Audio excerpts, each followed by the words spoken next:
À Fouriani, Bastia 14e et 37 points reçoit Reims 17e 35 points. C'est une rencontre entre deux équipes malades.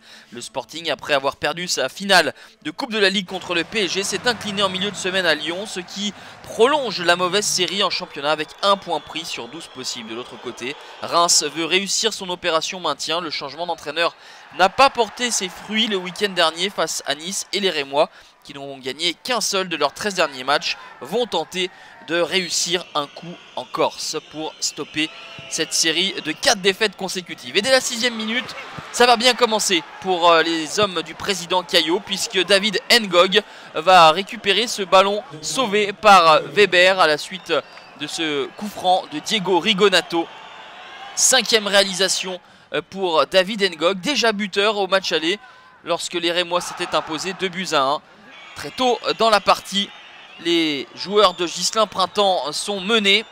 Et très tard dans cette première période, 46e minute, c'est Aïssa Mandi qui va porter le score à 2-0.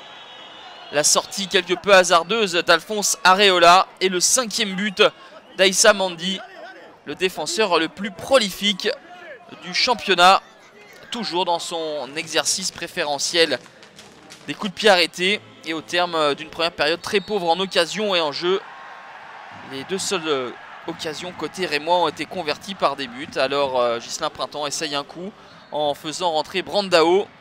Et début de deuxième période, Bastia va se prêter à y croire, car à la 48e minute, Giovannicio va marquer son 5e but de la saison. La plus mauvaise défense du championnat craque sur le premier tir bastiais de la partie. 2-1 en faveur du stade de Reims.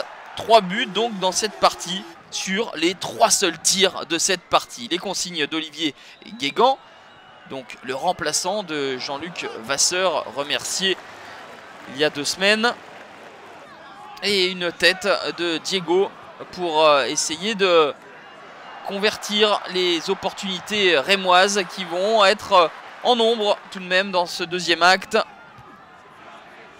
Depréville est en échec face à Areola. Il y aura une dernière opportunité pour les Bastiais avec cette infiltration dans la surface de réparation, et Kossi Agassa sort à propos dans les pieds de Kamano. Mais on en restera là. Reims n'avait plus gagné à l'extérieur depuis le 20 décembre. C'est chose faite ce soir avec cette victoire 2-1 qui permet aux Rémois de devancer les Bastiais au classement.